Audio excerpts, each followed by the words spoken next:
English, so that we have the pleasure of welcoming Shazeda Ahmed, who is a researcher in information studies.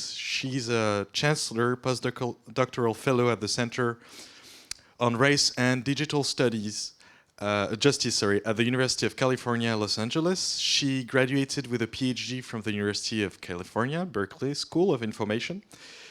Previously, she has been a researcher at Upturn, the Mercator Institute for China Studies, the Citizen Lab, Stanford's Institute for Human-Centered Artificial Intelligence, and the AI Now Institute. Ahmed is also, or was also, a Fulbright Fellow at Peking University in Beijing, where she conducted field research on how tech firms and the Chinese government are collaborating on the country's social credit system. Her additional work has explored emotional recognition technologies in China's application of AI in Chinese courtrooms, and plenty of rather threatening uses of AI.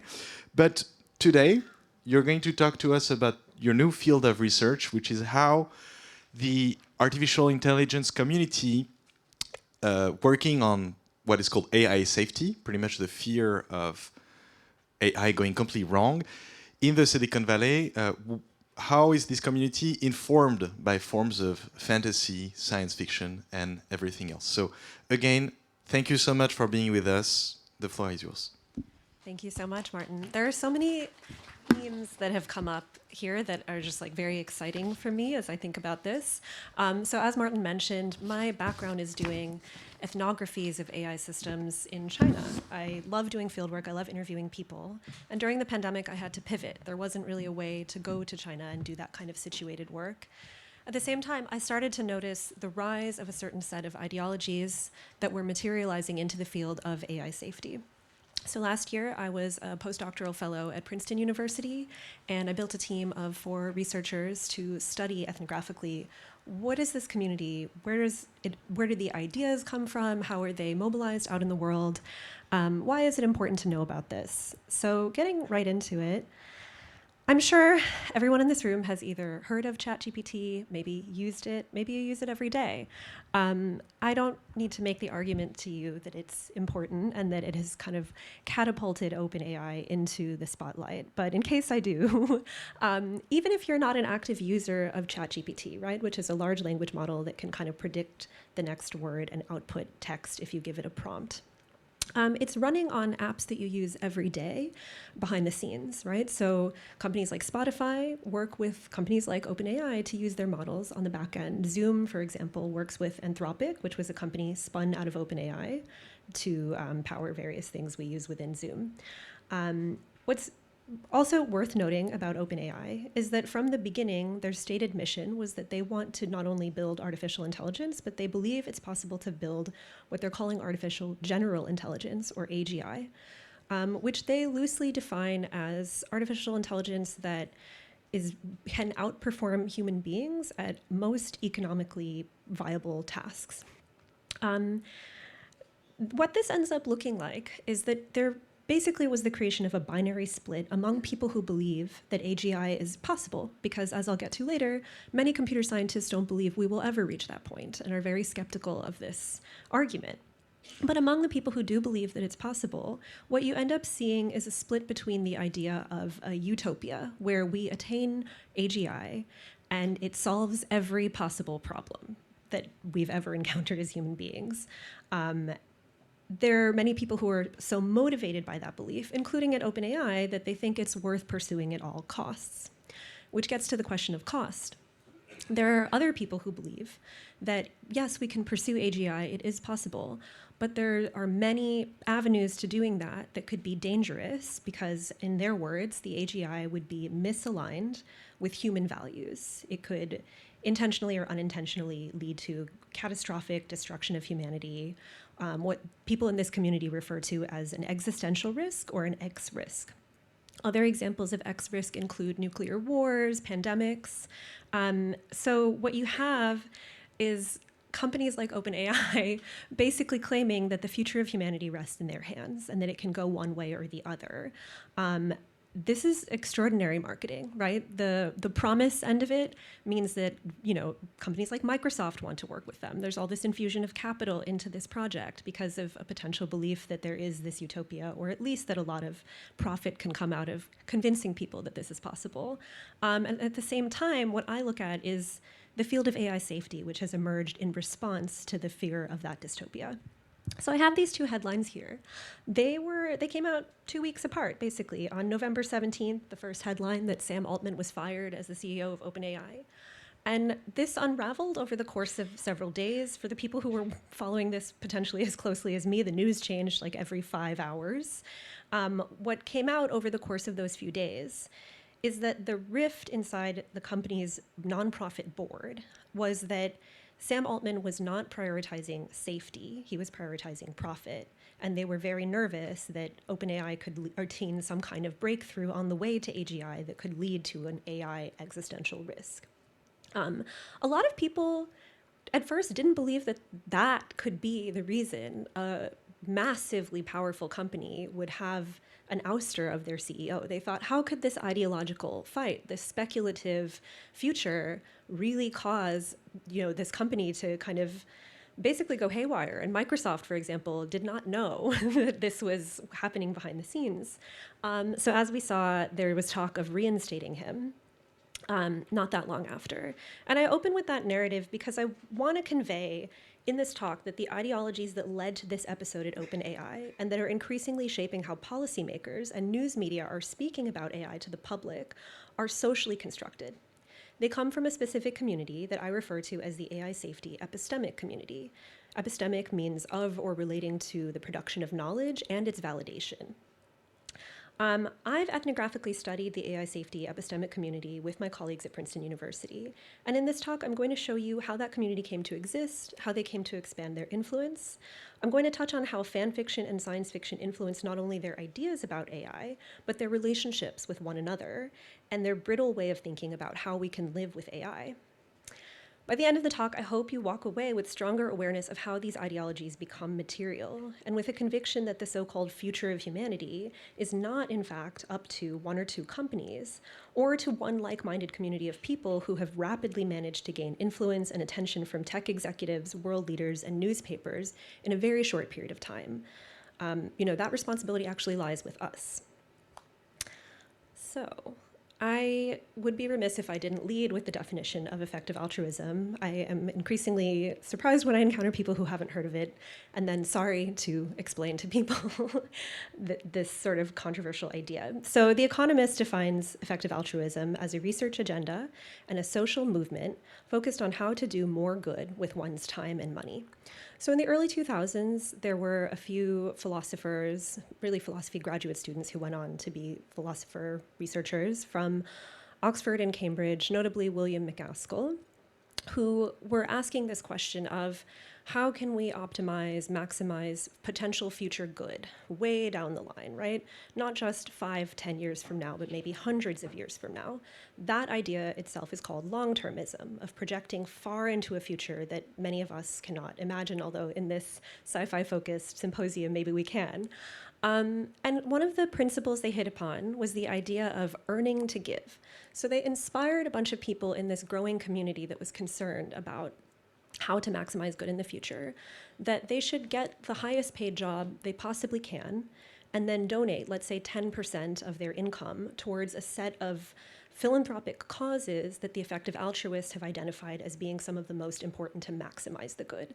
So these range from anything to, animal welfare, to pandemic prevention, and notably in this community, the prevention of existential risk from AI. So something that's really key to also explain here is in creating that culture of philanthropic giving, there's a mix of the model of people within the EA community giving their own income towards these charities, but there's also very influential, very wealthy tech executives, high net worth individuals who can give massive infusions of money, tens of millions of dollars. I'm sure people here probably heard of or followed a little bit the blow up that happened last year with Sam Bankman-Fried, who was a crypto billionaire, and how by the end of, starting when we started this project, he was giving money through a philanthropy he created out of his crypto exchange to effective altruist causes, namely many involving AI and existential risk.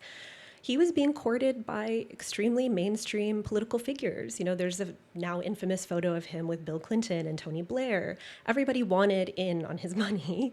And, 6 or so months later, it came to light that he so deeply believed in effective altruism that he thought, if we're earning to give, if we're using this money for EA causes, it doesn't matter the means by which we acquired it.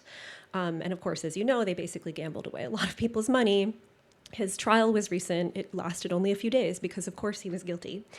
And so a mix of things like SBF's foundation, but also a variety of philanthropic foundations in the effective altruist space are a big source of the funding for what I'm about to describe to you. So these are philanthropies like open philanthropy, emergent ventures, good ventures. These places have a ton of money. They're pouring into the creation of this community. Okay. So I also wanted to offer the definition of AI safety that our paper produced. So we're calling it an emerging field interested in preventing catastrophic long-term events precipitated by the deployment of machine learning systems. And we wanted to study this as a field because we were coming from a computer science and policy research center at Princeton that is so skeptical of this community that the 5 of us thought, well, as skeptical as you are, as much as you don't think their influence could possibly make it to the level of influencing world leaders, as unfalsifiable as the claim that AI could kill us all one day, 5 to 500 years from now might be, it still has a kind of discursive power over people. It still captivates people and pulls them into this community. For example, this book, The Alignment Problem, if you haven't heard of it, he does a very good job of kind of telling the history of how a variety of researchers have dealt with issues around fairness, bias, discrimination in AI systems. So the proposal here, as I mentioned earlier, there are people who are afraid that AI systems could become misaligned from human values. And so what that creates is this framing of an alignment problem, where if you could figure out how to align AI systems with so-called human values, then you could lead to that utopia where AI solves all of our problems. The ethnographic work we did was actually interviewing people who work on the alignment problem to ask, this is such a pie-in-the-sky goal. What do you do at your desk every day? What is your job? How do you know you're actually moving towards aligned AI? As you can hear in my voice, I'm skeptical that this is possible. And I'm happy to address that in the Q&A, but I'm setting it aside. So what we did was we looked at a lot of the funding coming from places like Sam Bankman-Fried's FTX Foundation, from places like Open Philanthropy, going towards AI kind of X-risk and AI safety causes. And instead of making judgments about, okay, this place got $1 million, so they're more important than this other nonprofit, we just wanted to understand what is being created out of this money. And so the 4 areas we found in following the money and following the kind of key actors in the space that define this field of AI safety are online community building, AI forecasting, AI safety research, and prize competitions. Normally, this slide is my whole talk, and I go into these really in depth, but I want to make time for the fanfic. So very quickly, online community building. This is a very online first community. People who are interested in effective altruism, in AI X-risk.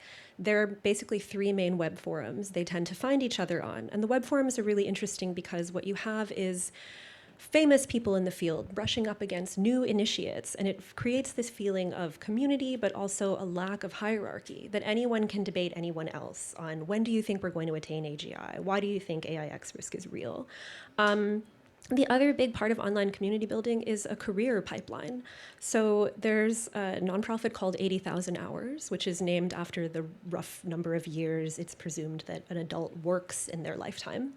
And they're dedicated to coaching people and putting them into careers that serve EA cause areas. Like I said, animal welfare, pandemic prevention, preventing AI X risk. They have an incredible job board. Like I unfortunately tell undergraduates sometimes, there are actually really good jobs on here, even if you're not bought into this ideological community. But they do an extraordinary job of positioning people in the tech industry, in government, in increasingly kind of nonprofit roles. Like this is a big part of how this ideology has spread so quickly, is the creation of this career pipeline. The second thing is AI forecasting. So there's two forms that this takes. One is that there are web platforms where you can, and it's not just about AI, but you can basically issue a statement and then other people can predict when that thing you described will happen. So some of these are really big speculative, like when will we get AGI, 2036, and here's why I think that is, and people kind of debate about it. It's not particularly scientific. We argue that it's more about constructing community, where people get to offer their evidence of why they think one thing versus the other. At the same time, pretty prominent academics who work in AI safety have tried paying professional forecasters to do something similar. So the example I often use is there's a computer science professor at UC Berkeley who paid strong forecasters to answer the question, when will this state-of-the-art kind of AI model be able to do high school level math problems in this one data set? So what's interesting is the date by which they were, or actually it's by, let's say, June 21st, 2023, will it be able to do this or not? And the fact that the models outperformed the forecasters then led him to extrapolate, oh, AI is developing so much faster than even humans can anticipate. So surely this means that, AGI is coming or X risk is coming. And I raise this because it's really important to understand that these claims don't necessarily come from a place of like rigorous testing so much as extrapolating based on like one small data point. AI safety research, in the interest of time, I can get into later, but I'm sure a lot of you are wondering, like, how do you do work on this? Some of the things people are looking at is, let's look at large language models and try to understand when they might develop a capability we did not program them to have, right? Like, why can GPT do arithmetic? We never, that wasn't built into it in the first place. It's looking for instances when models deceive human actors. It's looking at how to create AI assistants that monitor the first AI for, let's say, harmful speech, or GPT giving you suggestions when you ask, hey, how do I burn my house down and collect the arson money? It's like coming up with a response that will basically tell you, don't do that, instead of telling you exactly how to do it. And then finally, the last thing is prize competitions. So at computer science conferences in academia, there are sometimes best paper awards. They often don't come with a monetary prize, or if they do, it's $50 or so. In this community, their prize competitions have an entire prize pool, anywhere from hundreds of thousands of dollars to $1 million. So imagine that amount divided by 5 winners. What is so important about prize competitions is that they're attracting people who have never heard of this community but have the computer science background and are interested in the problems the prize competitions are posing or the coding challenges they're being given. And I think the prize competition becomes a way to continue to build community. So, as I mentioned earlier, this community has become extraordinarily influential, right? The UK government held their AI safety summit in November that was largely informed by these ideas. And it had to bring world governments and leaders to the table, whether they necessarily believe in this framing or not. Tying back to my research on China, Sam Altman and quite a few people who are influential in the AI safety space will say China is the only other country right now capable of building AGI, so we need to cooperate on AI safety. And what's super fascinating, and I'm hoping to do fieldwork on at some point, is that there are engineers in China who kind of agree. And even though science diplomacy between the US and China is pretty much at a standstill because US-China relations are not doing great, I have talked to people who have said, yeah, we've actually been able to get really influential thinkers in the AI safety space into China for AI safety conferences. And there is a kind of like under the table science diplomacy exchange happening there, which is perplexing and maybe frustrating to other types of sciences that are perhaps more rigorous than this kind of ideologically driven community. And, I always love including the European Commission tweet that mitigating the risk of extinction from AI should be a global priority. So I don't think I need to do more convincing that, this really very quickly in less than a year catapulted to this level of political influence. And I will say that for the longest time, what we noticed is newspapers, news media, they kind of flirted with, oh, these are, kind of kooky ideas, but they're interesting. And they never really pushed back or sometimes took them at face value. But I think there has been more criticism of late, given the episode I mentioned at the beginning of the talk with Sam Altman. And of course, I would be remiss if I didn't raise the overwhelming public critique of this space. So on the left, I have this matrix the Washington Post created, right? There's the can't stop AI versus slow down AI axis. There's the dystopia to utopia axis. And unsurprisingly, the one really vocal critic on here is Timnit Gebru, right? Who is a computer scientist who was pushed out of Google for wanting to publish a paper that basically talked about how large language models the company produced were reproducing the harms we know exist in internet data. Reddit comments are full of hate speech, right? Like if you train your model on the whole of the internet, it is going to replicate all of the ways that humans have tried to harm each other. She's now the head of the Distributed AI Research Institute. She has been really vocal about how the idea of artificial general intelligence, or AGI, is a eugenicist project. She has a paper coming out in March along with our paper that will talk about that. And I'm happy to get into that in the Q&A as well. And I'll come back to the fellow in the lower left corner, Eliezer Yudkowsky, later in this talk. So he is identified as this kind of subculture of people who both hype up the possibility of AGI, but also want people to stop developing it because he says it will definitely kill us. And we'll get to why he thinks that. But at the same time, some of the other critiques are that, EA is a largely white, male, kind of sexist, patriarchal culture. There were people who came out with allegations of sexual harassment and abuse to Time magazine. Seth Lazar, who's a philosopher in Australia, and Alondra Nelson, who is a famous American sociologist and sits on the White House Office of Science and Technology Policy. They've talked about this kind of, if you define safety this narrowly and you're not including, like, when you say you're working on something that affects all of humanity, but you've essentially erased the differences that define humanity, what can you really achieve? Like, all they think about is scale, but humans have been so abstracted in this conception of safety that there are just a lot of issues about like whose voices are left out. X-Risk itself gets kind of treated as a meme. So to give more background on my positionality, I've worked with, as Martin said in my bio, a lot of human rights and civil rights organizations focused on tech. And for the longest time, they've sort of brushed this aside as so ridiculous nobody could ever take it seriously. Like, we're working on the real issues. We're working on how natural language processing means the use of AI tools to evaluate refugee asylum claims has denied people asylum who should have gotten it because of a mistranslation. Like, these are really concrete issues. How on earth are people swept up in X-Risk?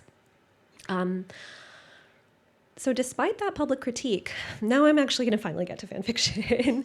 I've looked at so many different ways that the people who get absorbed into this community were first drawn in and like what keeps them there. And I hadn't really thought about this fan fiction, but it came up recently. So as I mentioned, Eliezer Yudkowsky he's a pretty influential thinker in the AI safety space. He has been for a very long time. He was the founder of one of their main web forums, Less Wrong, and he believes in this kind of philosophy that he's created of rationalism, which is largely about reducing our human cognitive biases and questioning things, from a perspective that he thinks removes emotion from the equation. So he was one of the people who founded the Center for Applied Rationality, and he also founded MIRI, which is the Machine Intelligence Research Institute. So a quote from CFAR, the Center for Applied Rationality, is, what if we could shrug off our feelings of defensiveness and honestly evaluate the evidence on both sides of an issue before deciding which legislation to pass, which research to fund, and where to donate to do the most good? So you can already hear in the language of this question that the effective altruism tinge of doing the most good comes in. And it's making people feel like these sorts of questions are really that simple. So Yudkowsky, this is something only people in this community had known for the longest time. He wrote a wildly influential Harry Potter fanfiction, Harry Potter and the Methods of Rationality, from 2010 to 2015. It's over 600,000 words, so I think that puts it at longer than Lord of the Rings. And it is now widely recognized as an EA recruitment tool. So on the EA forum, which is a web forum, of the people who said they got into effective altruism from reading, 5% said they got it from reading this. So in this fan fiction, Harry Potter is recast as a hyper-intelligent son of an Oxford professor who is logic-driven. He outwits everyone around him using so-called rationalist thinking. So he enters the world of magic and he immediately is like, well, how can I use this to essentially attain world domination? But on the way, how can I break down various fallacies about magic and then kind of use it to my benefit? So I feel like as I read some of this fan fiction, I saw how it appealed to people who might already be precocious, who might already be outcast for their deep interest in mathematics, science, technology, and who are unmoved by or uninterested in appeals to emotion. The story is all about Harry Potter being impervious to cognitive biases, and it likely inspires readers to feel that they can do the same, right? He's a hero because he's read everything. Throughout the book, there's so much book fetishization. Like he figures out how to buy a bag that inside the bag is a storage space the size of like this room. And so all he wants to do is use money to buy books and store them in the bag. And he's quoting like Richard Feynman's principles at people. He's really obnoxious. And one of my co-authors, Mona Wang, who's a Princeton computer scientist, she enjoyed reading this series when it came out and when she was in high school. And she told me that her theory is that this fan fiction came out at a time when fan fiction itself was seen as effeminate or something that only women and queer people wrote and read.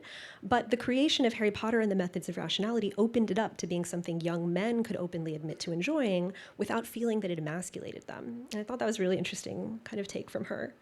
I also want to point out that the participatory culture that I describe in the paper on AI safety is very present here. So, for example, in the end of Harry Potter and the Methods of Rationality, there's a final showdown between Harry and one of the professors who was his mentor but is revealed to be evil. And what Yudkowsky does is he breaks the fourth wall and he issues a final exam to the readers who have been following the 600,000 plus words. And they are allowed to write in on the web forum and suggest what Harry can do using rationalism to defeat his enemy. This makes me think like of the prize competitions I mentioned again, right? This is about making people feel like they're part of a bigger community with shared values and ideas. Talking about the present day influence of this fan fiction, so also one last thing I kind of wanted to talk about is even as recently as 2019, right, 4 years after this fan fiction stopped being written, the Long-Term Future Fund, which is one of the EA philanthropies, had recommended making a grant of $28,000 to distribute the fan fiction to winners of Math Olympiad. So this is a secondary school level mathematics competition held in the United States. And it was, they were basically saying, give us $28,000 to distribute this fan fiction to the winners of this because they are already sympathetic to EA worldviews and they are easy recruits for our community. This quote as well, that the book also contains characters who viscerally care about humanity, other conscious beings, and our collective long-term future, and take significant actions in their own lives to ensure this future goes well. I could totally see a mathematically gifted, 17-year-old being drawn in by this.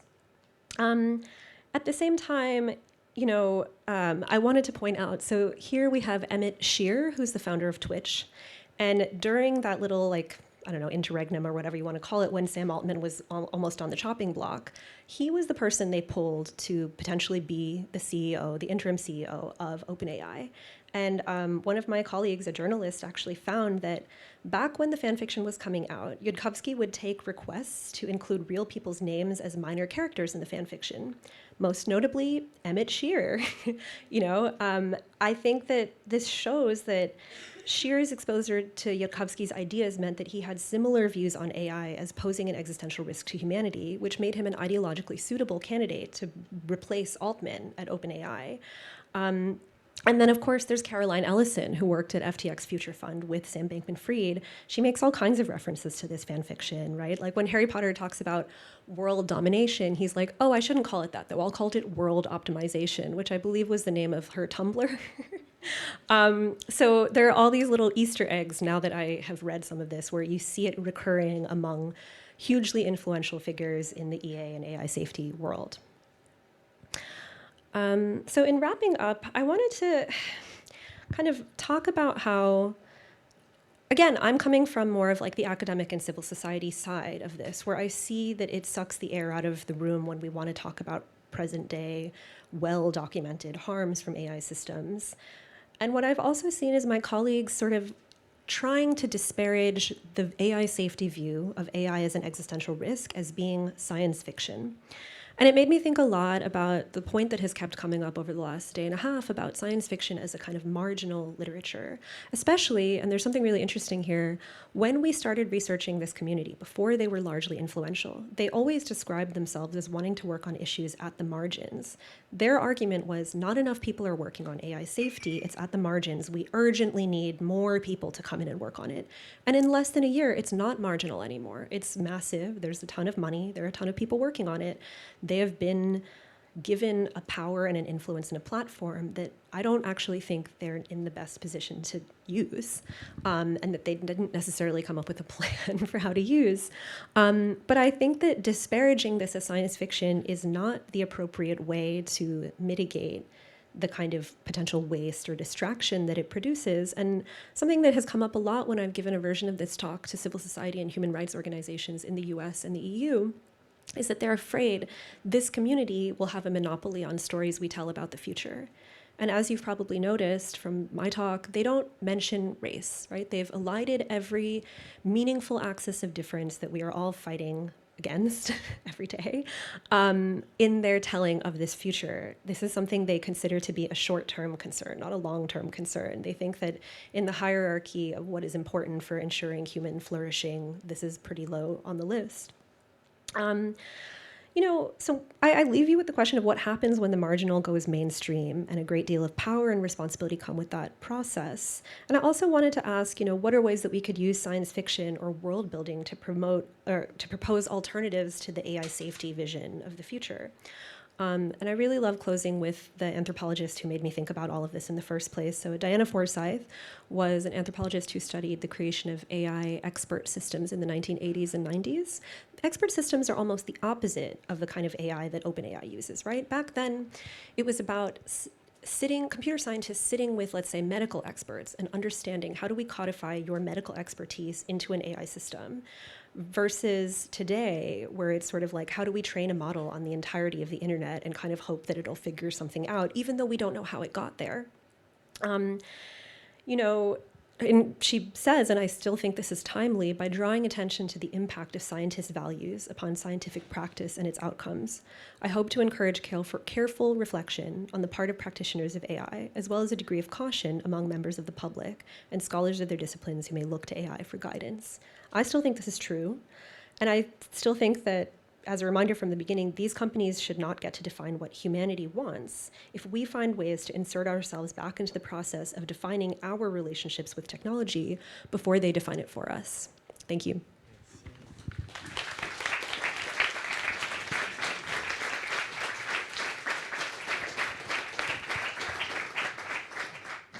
Thank you so much, Shazeda. And so, usually when you talk about AI, people are scared of Terminator. Actually, they should also be scared of Harry Potter, as you've taught us. I'm wondering, because it's a fairly complex sociology, what you're talking about, between the people who are thinking that AI will solve all the world's problems, people who think that it will kill us all, people who think that it could be developed, but only within a certain pattern, etc. It's incredible that actually I had not heard that Sam Altman, when he was kicked out, like that might have been because he was not being conscious enough of the risk of AI. And so that I'm wondering, do the people who found those various movements, the doomers, the accelerationists, who funds what, pretty much? Do the same people fund all of them together? How does it work? Because we weren't following the specific amounts of money, we were looking at money as a signal of like, who should we look at all? I would say places like Open Philanthropy, Emergent Ventures, Good Ventures. Jan Tallinn, the founder of Skype, is a big effective altruist. Dustin Moskovitz and Kari Tuna were early employees of Facebook, so they have tons of money they pour into this. And we are starting to hear, again, there's so much like anecdotal stuff I hear on the sidelines about, this person is being removed from the board of Open Philanthropy because of their ideological affiliations. Because as you said, I gave the big overview, but you're right, there's the accelerationalists. I was thinking back to Jeanne d'Arc talking about like destroying techno-capitalism. The accelerationists are like, it's techno-capitalism or nothing, baby. Like, let's go full speed. We don't care about who gets hurt along the way. I don't actually have like a fine breakdown of who funds what, because I think for the longest time, those distinctions didn't really matter. The goal was to just try everything and see what sticks and get the community to be as big as possible. So, even a place like Open Philanthropy, they fund people who don't have an explicit connection to effective altruism, who they think are still advancing their cause. And something my colleague Claudia Jazwinska noted, because she's been doing research on how EA is influencing the media. So there was like a new journal called Asterisk that came out, and the founders are all effective altruists, but they say this is not an effective altruist magazine, it's just espousing ideas that effective altruists like. Or bringing in people who have leanings towards that. So they had an article from a very famous scholar, Zeynep Tufekci, on pandemics and pandemic prevention.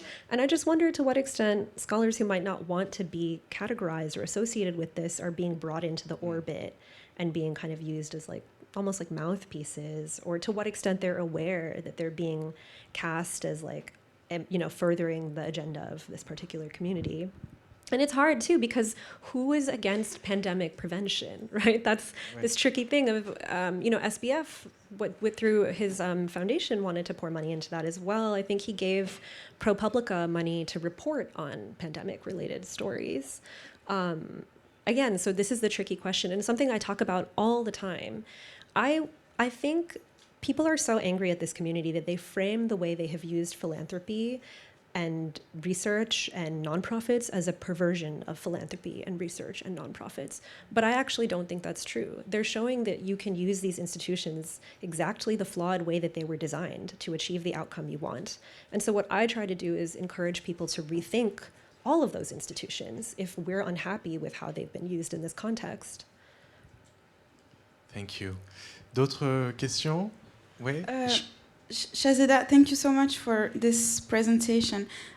When I learned that you were going to talk about fan fiction, I was surprised because indeed, like I used to read Harry Potter science fiction when I was a teenager, and I didn't think that was a very like intelligent thing to do. So it's crazy that like I think that there's something very efficient in the way that you talk about the Harry Potter like fan fiction, and you deconstruct like everything that this almost cult-ish, right, culture is based on, and it's such an efficient like critique of how this system of imagining AI and like its potentials works, and you just find this point of entrance, which is very unexpected.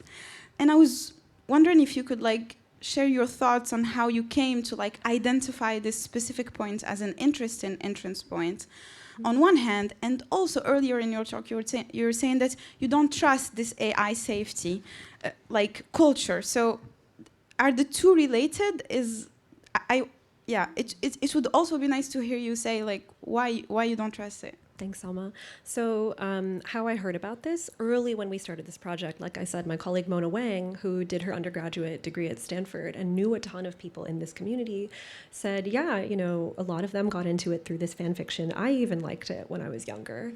And we kind of came back to it. Well, when Martin asked me to give the talk, I thought this is a really good opportunity for me to sit and read that stuff, because academia doesn't take it very seriously. But if I want to be an honest ethnographer, I need to understand the roots of the culture of this community. So my professional obligation was to read a Harry Potter science or fan fiction. And also I kind of didn't get into the science fiction part of it, but the way that he'll bring in like Feynman and other scraps of scientific sounding things is so related. Like there's this profile of Sam Altman in New York Magazine that compares him to Oppenheimer. But there's a really good part where they talk about mathiness and like using language that sounds like math but isn't, to make yourself sound incredibly educated and authoritative on a topic. And I think the same thing is happening in this fan fiction of he name checks scientific theories and a sort of scientific way of thinking without really doing science that can appeal to people who prefer that mode of thinking. Like, I think that's what I see this fan fiction doing. And so the second question, one of my skepticisms comes from the interviews we did for the ethnographic part of this with people who are working on the alignment problem. And increasingly, that is people who are about 24 years old, who are fresh out of undergraduate and really believe in this cause, believe that it's urgent, and they've basically turned down offers to do PhDs. They've turned down offers to go work at automated trading firms like Jane Street to work on this because there's a pipeline. There's boot camps, there's fellowships. You network, suddenly, you did a boot camp and a fellowship, and now you're doing model evaluations for OpenAI as a contractor, right? You're working directly on the thing that you're afraid of. That happened really fast, and that's something in the second paper we're going to write about. So part of my skepticism comes from the arguments that have moved these young people to treat this as so urgent that they believe we could have a utopia or a dystopia. I wonder what will happen in, let's say, 3 to 5 years when the world might not look the way they were told it would, and where they would go, and what your professional options are after you've done this. At the same time, I really liked working with my 4 colleagues because they always reminded me that when you do ethnography, you have to be compassionate and empathetic to your research subject, even if you don't agree with them.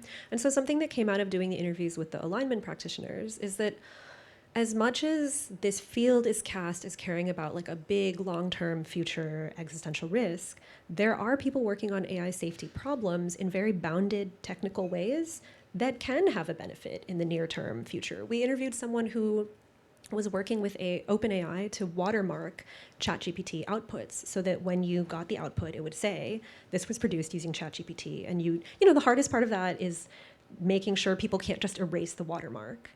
And what was really interesting, this is an example of my skepticism. He talked about how internally, basically Sam Altman and Mira Murati said, well, we can't do that because what about non-native English speakers who are using GPT to write their emails? That would be so embarrassing for them. Flash forward to a few months later when OpenAI is meeting with the White House and they want to sort of show, like, we can throw you a bone, we're being good. Okay, we'll watermark our outputs, right? Like, they have these things up their sleeve. They know how and when to use them and deploy them to particularly cast a certain image of themselves. And again, for a company that says humanity's like fate lies in their hands, that's so ridiculous, right? So those are some of my points of skepticism, but I also do think that some of these very simple, technical, present-day implementable solutions, they're like patchwork, right? They help if we continue to want to use these systems. But the thing I notice about this community is they will never rewrite the whole script. They're never, they talk about studying a model for the moment that it develops agenticity, or the ability to kind of act on its own in a way that the person who created it did not anticipate. But as my friend, the geographer Elizabeth Rasor pointed out, humans have agenticity, companies have agenticity. Why are you not intervening at that level instead? And I just don't see it happening at all. Merci. Just for the watermark, did it get implemented in the end, or is it still used as a sort of... I'm not sure. I don't use GPT. I mean, and something I haven't even talked about at all is like they're really not engaging with the critique that this is an extremely resource-intensive process. Like, I genuinely don't know. And I think there are some researchers working on this now.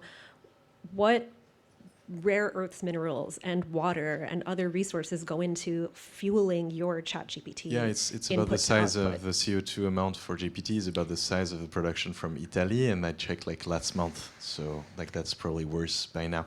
Nicolas, tu avais une question que tu voulais? Yeah, I do. Hi, thank you for the presentation. I have a question. I remember good old Marshall McLuhan telling about weapons and saying that it would be kind of strange to say about an apple pie that an apple pie is neither good nor bad, but that's the way you use it, and he was comparing to any weapons, probably the atomic bomb. And we kind of know that the main development of artificial intelligence and general artificial intelligence today is from a military point of view and from a commercial point of view, which is a continuation of war by other means. And so I was, not to mention the fact that one of the big two main players threatened to fight in an MMA fight in an octagon a few weeks ago. So within this very strongly weaponized context and geopolitical culture, and sorry, I'm adding something more serious than octagon fights, but the fact, for example, that USA was discussing the ban of selling some chips to China in order to stop the development of their artificial intelligence programs. So how do you locate those initiatives within this, I would say, rather pessimistic context? This is so great. I feel like I planted someone in the audience for my book project that I want to write. So I have been working on this concept of technological jingoism and how the United States in particular will look at things like the development of AI in China and say, this is a threat to our national security. What measures can we take at all costs to preserve our national security? But what national security is really a dog whistle for there is global economic supremacy, right? And like imperial positioning in the world. And all of the projects, when I look back, this is my job market pitch, I'm on the academic job market. When I look back at all of my projects, they're all instantiations of studying a type of technological jingoism. The work on the social credit system, it is not an all-seeing data panopticon in China, right? There's so many simple ways in which government working with tech companies in China would tell me in interviews, well, we can't use that private sector data. We don't know how to validate it, or we don't want to share that data with the government because they might share it with our rivals in the tech industry. Yet social credit is still used as a meme to talk about China as this dystopian surveillance state. It's very orientalizing. With this project, I didn't even get really deep into the geopolitical implications of what kinds of policies get set, how things like this then get used to justify the CHIPS Act and not selling China chips, but also get justified to say, let's have AI safety kind of gatherings in China so that we can ensure that Chinese machine learning engineers are developing AI the same way that we are, right? Because China has its own AGI project that is so different from that of the United States and isn't necessarily carried out in 3 companies, right? With us, it's DeepMind, Anthropic, and OpenAI at the least. There's a lot of like university research labs, government-funded research labs, massive government subsidies for developing AI. There's amazing literature about how Chinese science fiction led to ideas around like cybernetics and AI in China. The book Information Fantasies by Xiao Liu, I really recommend for this. And so all of this, for me, boils down to geopolitics at the end of the day. I don't think most people working on AI safety think about that. And that's actually been one of my critiques of that community, is that they have a very narrow type of expertise that they are using to generalize across a lot of fields they haven't really thought very deeply about. And that's why I think they need to engage with critiques like mine, or even the critiques that are honestly much harsher of them as building a eugenicist tool. If anything, they kind of deflect and are not willing to do some of that critical thinking. They would never sit and read critical race theory, or they would come at it from the defensive position of a Harry Potter and the Methods of Rationality kind of voice of like, that is beneath me, I don't need to think of that. I'm too busy saving you all. Thank you so much, Shazeda. I think it's fascinating that you're talking about the need to not all of these issues about racism, bias, when they are starting to be put as a short-term problem, there is a very large problem. So it's extremely important that you do that kind of research on that. Thank you so much. We're going to applaud you again. Thank you.